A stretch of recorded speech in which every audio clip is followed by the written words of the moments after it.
Volume 2, Chapter 29, The Great Awakening. Into this relaxing atmosphere came a great reaction, which has become known in rather loaded terms as the Great Awakening. Since the Great Awakening was certainly a people's movement, it has been dubbed as necessarily a progressive force by Marxist and neo-Marxist historians, but it was nothing of the sort. The Great Awakening was a profoundly reactionary counterblow to the emergence of a liberal and more rational and cosmopolitan religious atmosphere. It set itself determinedly against all that was enlightened and constituted an attempt to return to the pure Calvinism of the previous century. This is particularly true of the form taken by the Great Awakening in New England, where the religious revival had its most eminent leader. The founder of the Great Awakening in New England was the Reverend Jonathan Edwards, minister of the important inland town of Northampton, Massachusetts. Born in Connecticut, young Edwards, who came from a long line of Puritan ministers on both his father's side and his mother's, was graduated from and taught at Yale, the center of Puritan orthodoxy. He then took up his post at Northampton in 1727.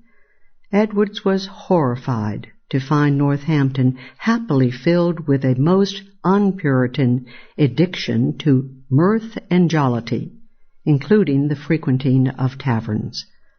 Edwards began to thunder at these modern corruptions and moved on to rail at the rising menace of Arminianism and its papist view that salvation was a function of a man's free will and his consequent good works. What was happening to the good old creed of their fathers, of the depravity of man, of the predestination of the elect, of reliance on faith and not on reason? Was the pervasive Calvinist fear of hellfire and damnation to be replaced by the modern namby-pamby view that God is love? To the sinners, and who is not a sinner, Edwards warned, "The God that holds you over the pit of hell, much as anyone holds a spider or some loathsome insect over the fire, abhors you and is dreadfully provoked. His wrath towards you burns like fire."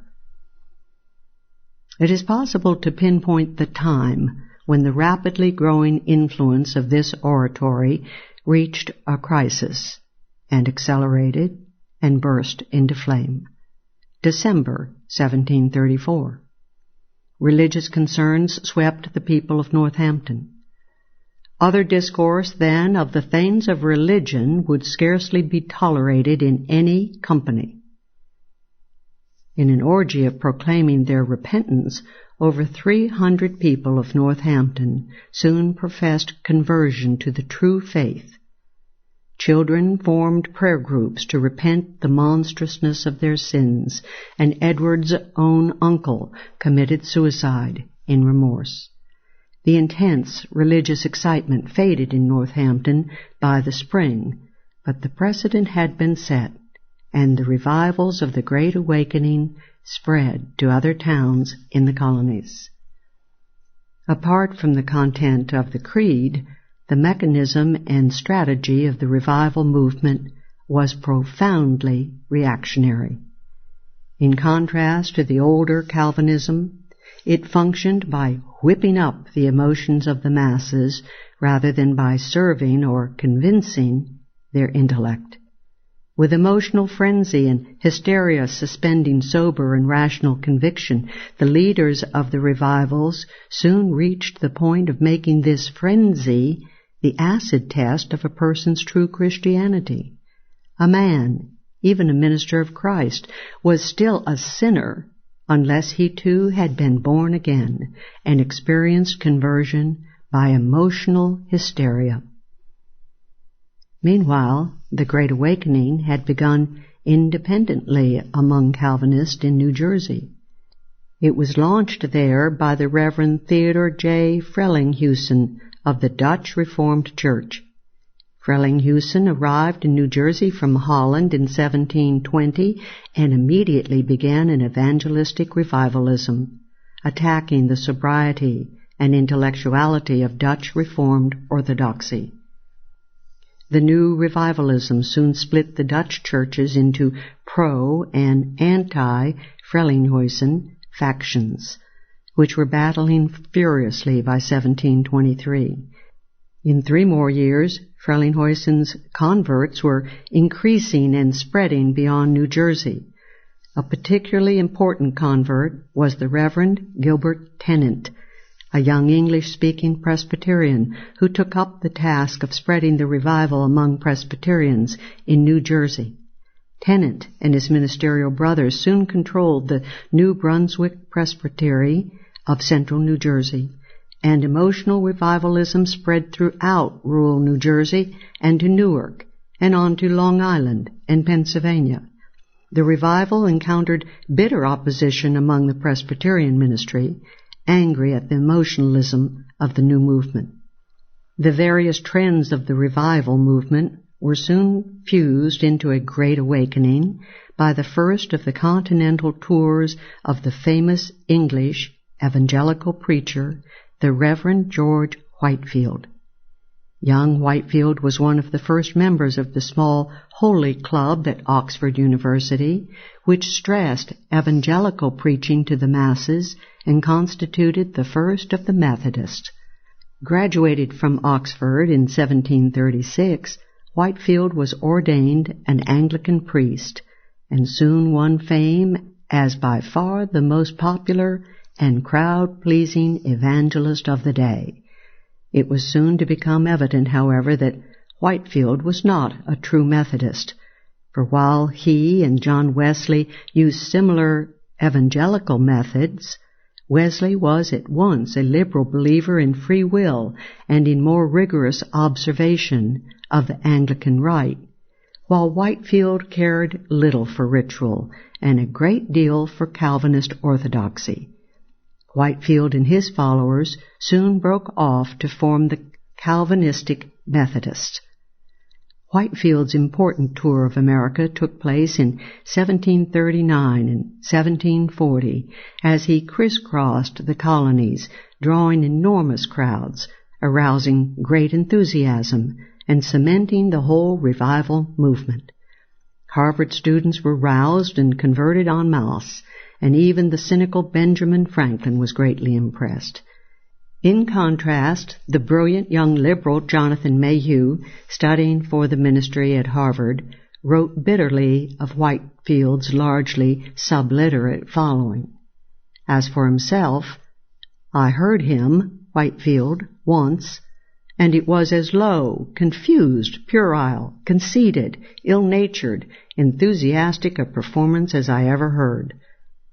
Whitefield polarized the religious structure of the colonies by thundering his attacks against the dominant clergy and their parishioners.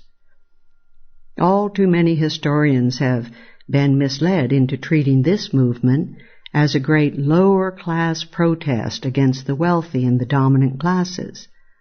An attack and a protest it was, but of what kind?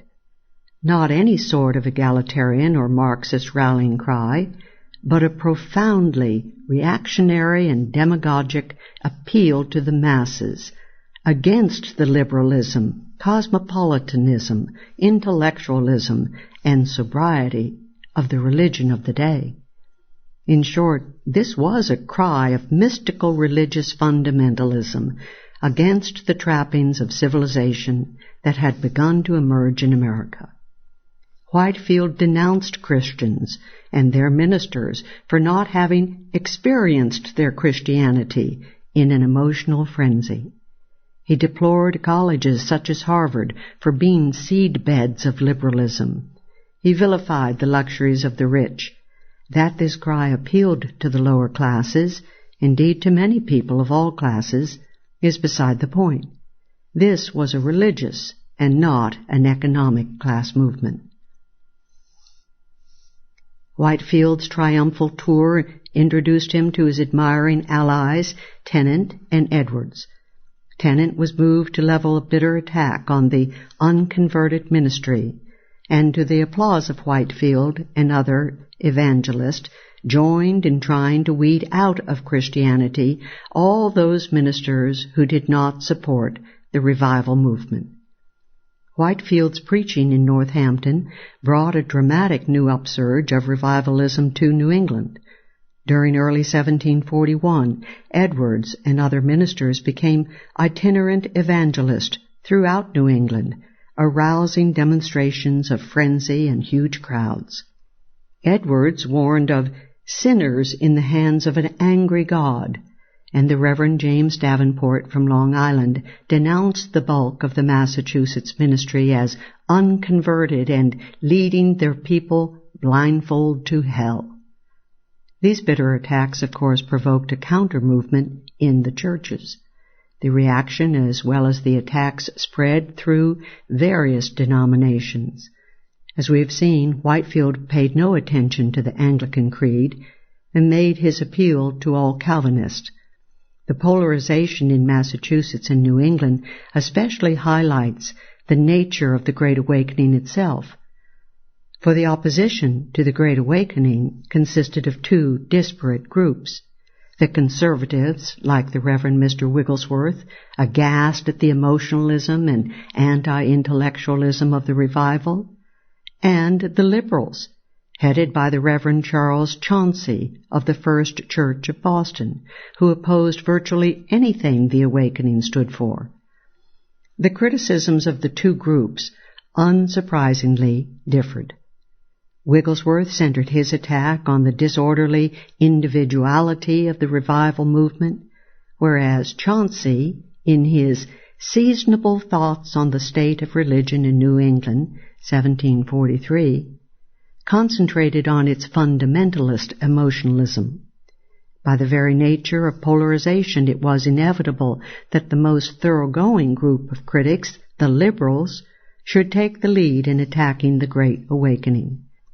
Epitomizing the liberal rationalist attack on the Awakening in the colonies was this statement by Philaretes in the South Carolina Gazette. As none but rational creatures are capable of religion, so there is no true religion but in the use of reason.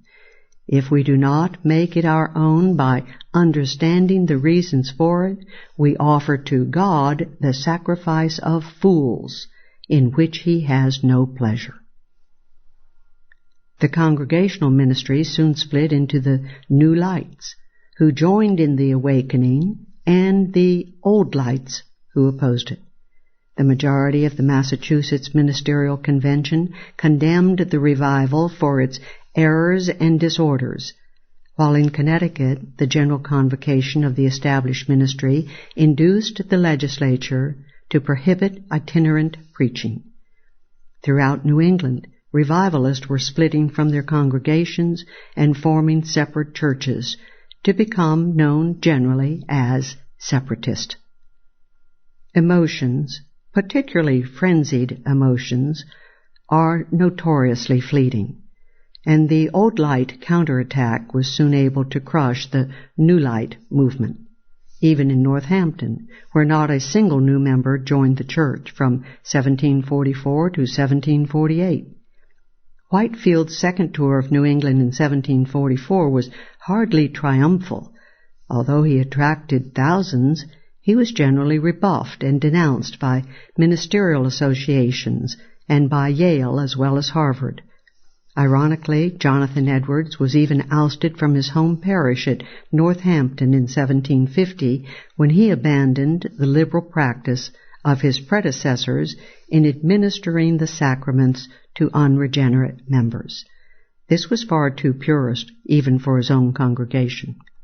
In New Jersey, the battle between the evangelicals or New Side Party and the Old Side Party came to a head at the meeting of the Presbyterian Synod of 1741. The Old Siders expelled the New Side for their itinerant activities, their bitter attacks, and their emotional stress on hellfire. After vain attempts to win their return, the New Lights set up their own New York Synod in 1745 at Elizabethtown, New Jersey. The developments after the Presbyterian split, however, were the opposite of the congregational experience. The New-Siders attracted the young ministers and grew apace, while the old-siders dwindled. Finally, turning conciliatory, the majority New-Siders were able to induce a reunion of both groups in 1758. The New-Siders founded the College of New Jersey, later Princeton, in 1746 as the first college of the Awakening, and this college became the main training ground of Presbyterianism in America. And the College of New Jersey symbolized its new position as the fortress of Calvinist orthodoxy, taking the honors from an old light Yale, when it named Edwards its president shortly before his death.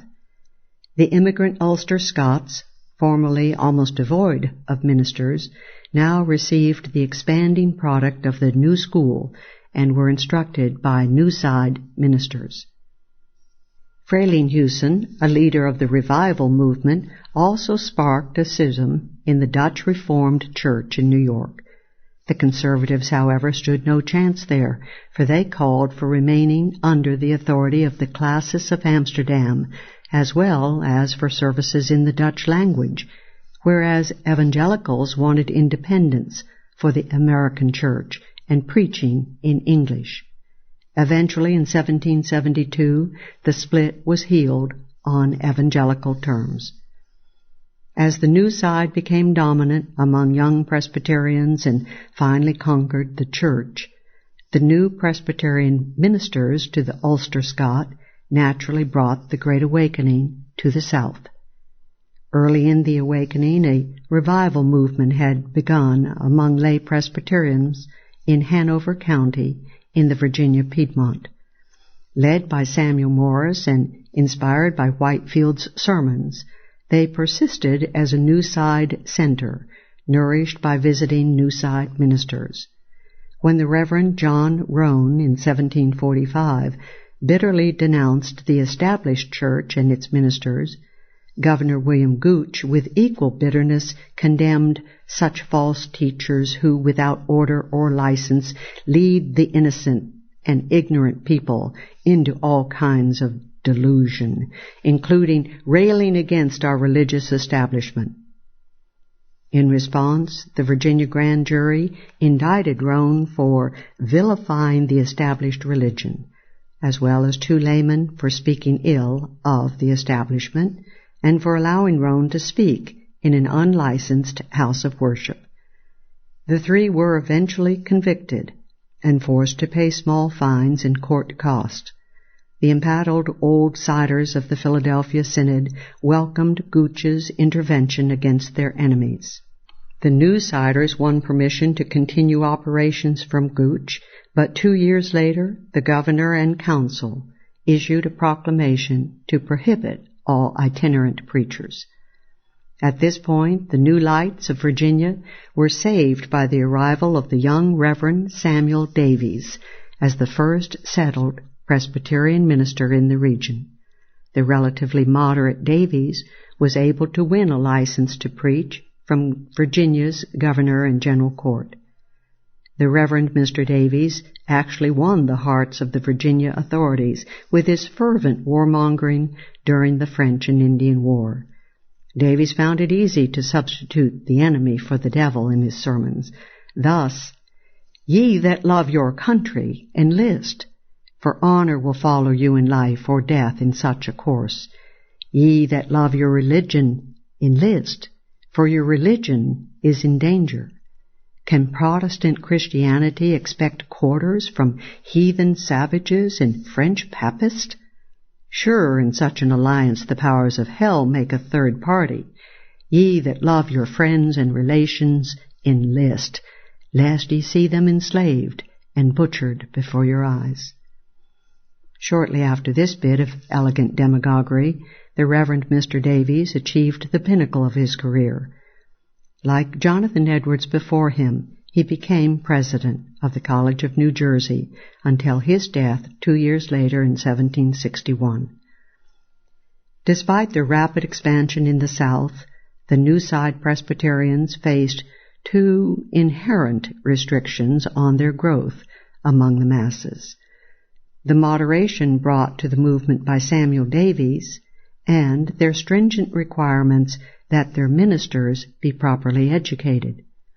The Baptists, however, labored under no such handicaps, and a fateful shift in the Baptist creed enabled them to fill this gap after mid-century. The Baptists had begun in the colonies in mid-17th century Rhode Island. There they emerged not only as a liberal, but as a radically individualist group. Their creed was individualism, not only in religion, but also in political philosophy, to the point of anarchism. The religious individualism of the Rhode Island Baptists, however, was not frenzied Calvinist orthodoxy, but a liberal and rationalistic creed that tended toward Arminianism and deism.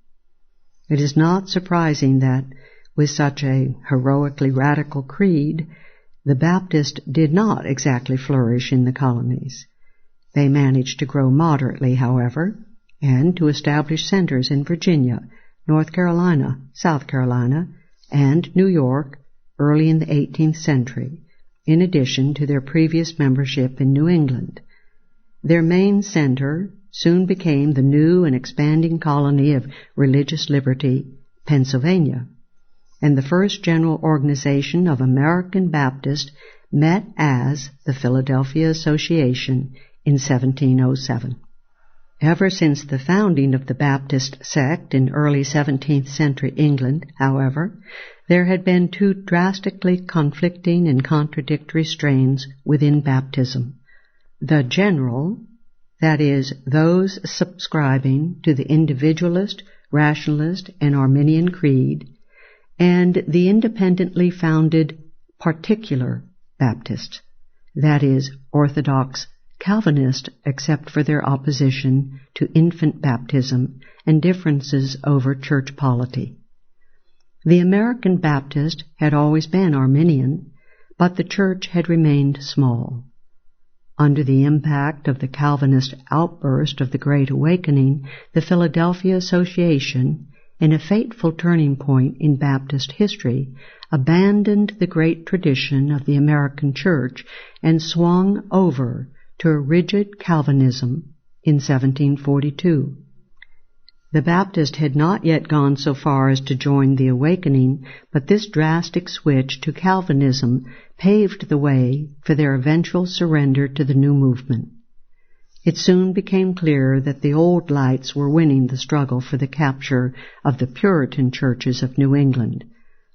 Many of the separated new lights, harassed as unrecognized churches, then took the opportunity to declare themselves Baptist, and thus to win a recognized religious status, an important consideration in any community where a church is established.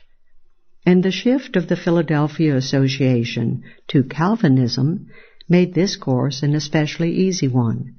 Between 1740 and the mid-1760s, the number of Baptist churches in Massachusetts expanded fivefold, and in Connecticut and Rhode Island, threefold. The Baptists were now not only Calvinist, but New Light Separatist to boot.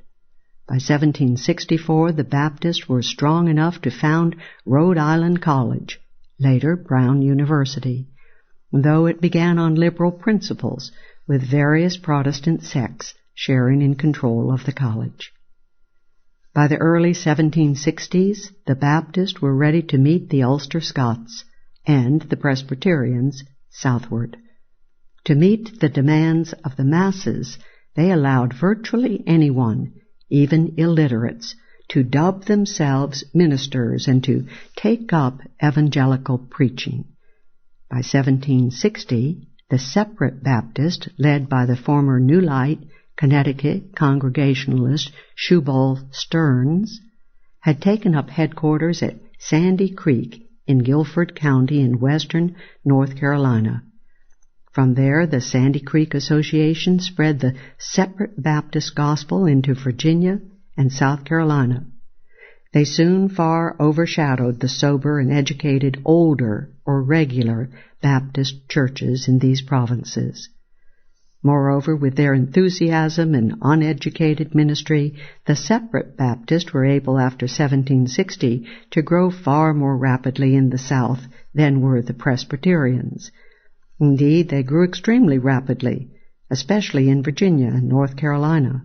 In the years 1768 to 70, the period of the Great Persecution, the angered Virginia government arrested and imprisoned over 30 separate Baptist ministers as disturbers of the peace.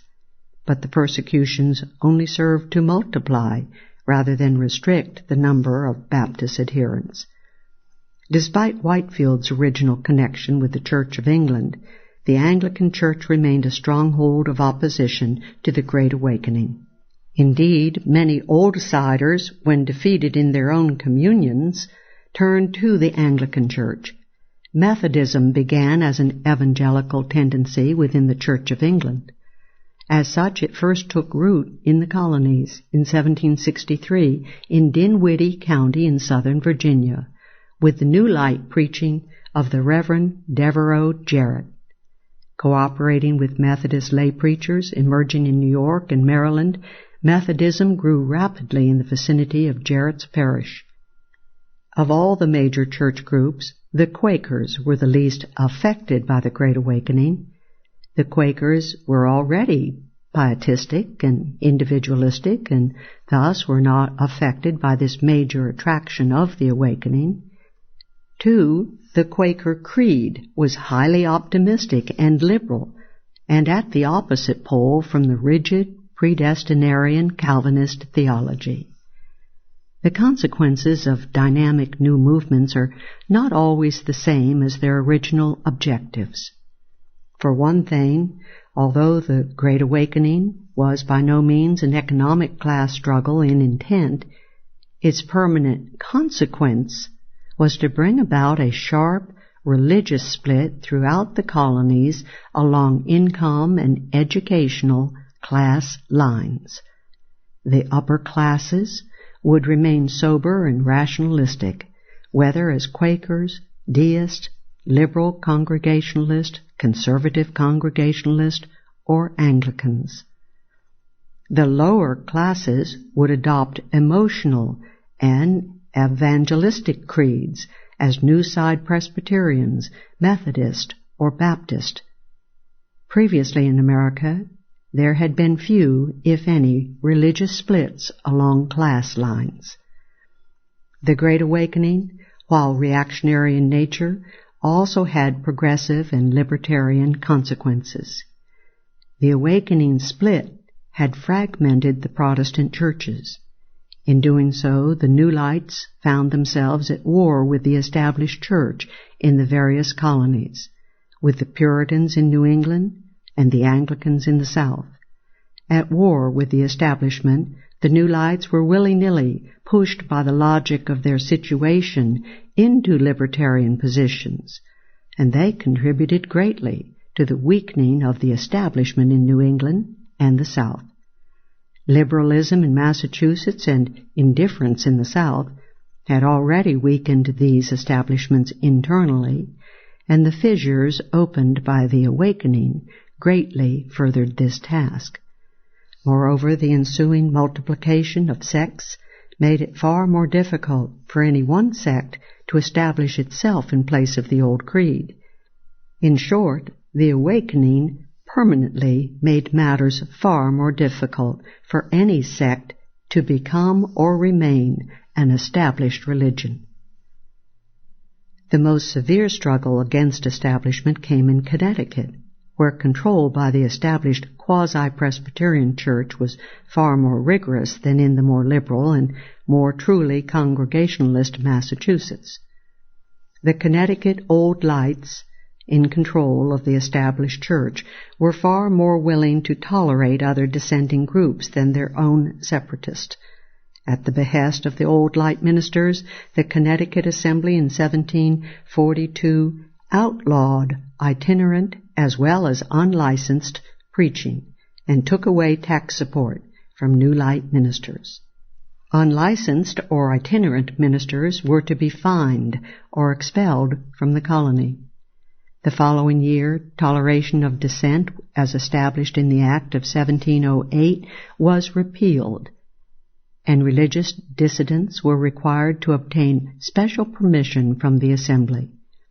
When the New Lights tried to set up their own training school, the Connecticut legislature passed a law prohibiting any school, college, or seminary from being created without the license of the Assembly. For unlicensed preaching at Milford and New Haven, the New Light Presbyterian Reverend Samuel Finley, afterwards president of the College of New Jersey, was arrested and expelled from the colony. Furthermore, suspected New Lights were ejected from public office, and elected representatives from New Light towns, such as Canterbury, Plainfield, and Lyme in eastern Connecticut, were refused their seats in the Assembly. The Old-Siders were by no means alone in persecuting the Great Awakening. This was particularly true among the Liberals.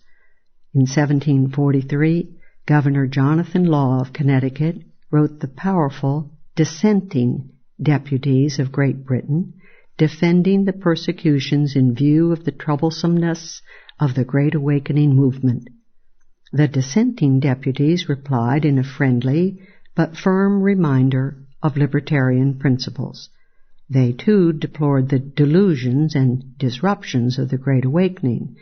But great and manifest as those mischiefs are, we cannot be of the opinion that the magistrate has anything to do in this matter, but to see that the public peace is preserved, that there are no riots or tumults, and that his subjects are not allowed to assault, hurt, maim, wound, plunder, or kill one another in these religious contests. Laws against differing religious opinions, on the other hand, are unfortunate, as Connecticut should well have known from the experience of the establishment in England. The deputies proceeded to criticize sharply the Connecticut law of 1742 and its severe penalties for dissent from Connecticut's own establishment. The deputies concluded eloquently, "In short, whether we consider this matter in a religious or political light, it seems every way most advisable to let these men alone, how wildly erroneous soever both you and we may take their sentiments to be."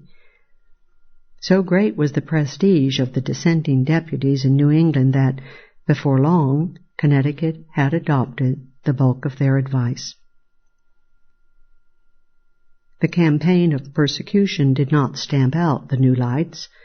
Rather, it led to a libertarian opposition among the New Light ministry.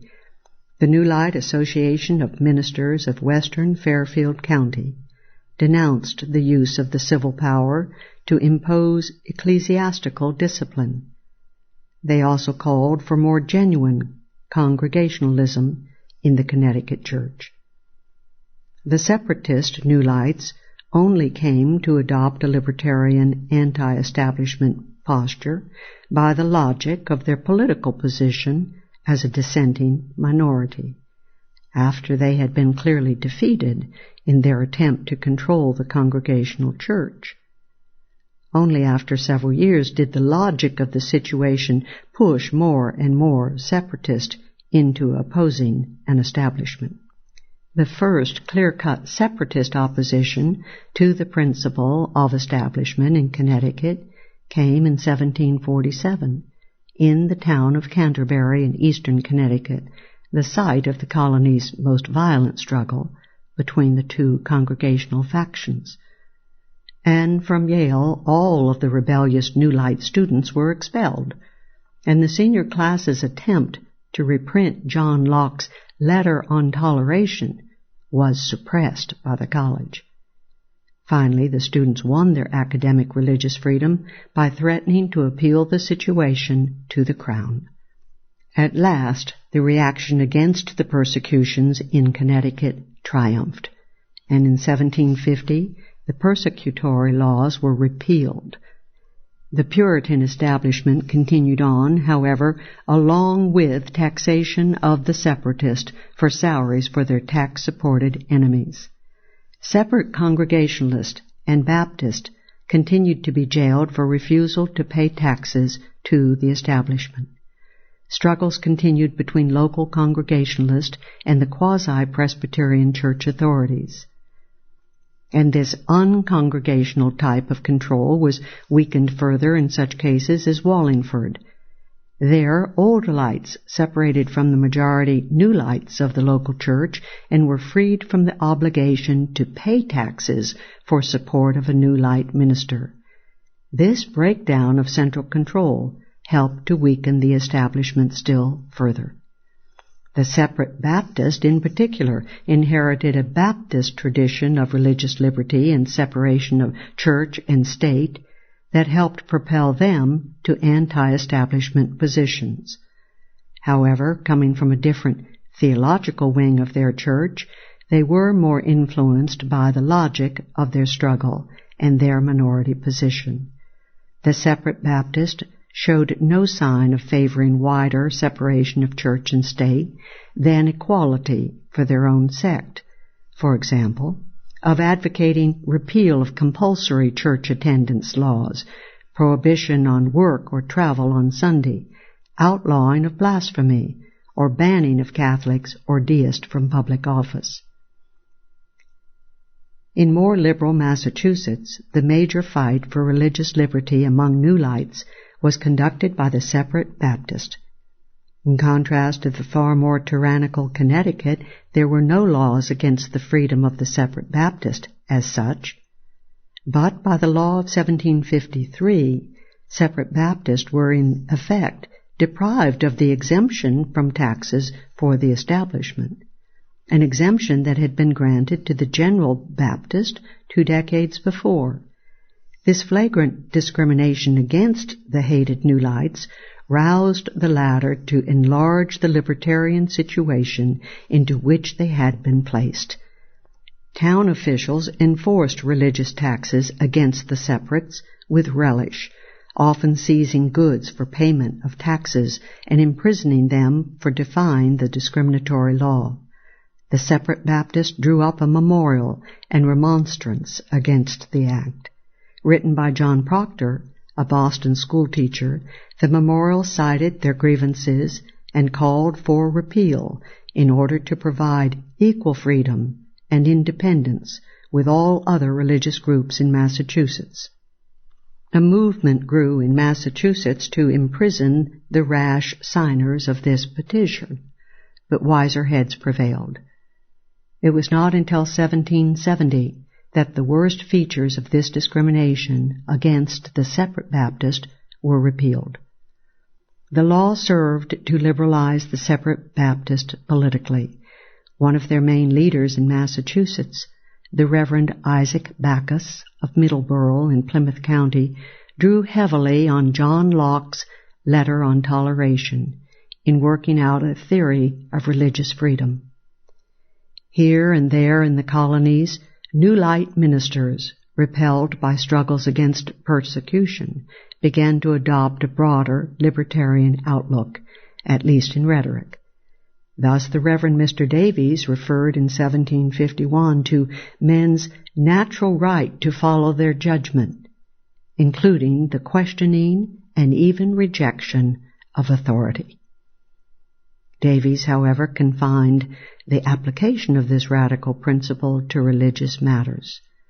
On the other hand, the Reverend Aaron Burr, New Side president of Princeton during the 1750s, went on to widen the principle, becoming known as a great friend to liberty, both civil and religious. Burr abhorred tyranny in the state as well as in the church.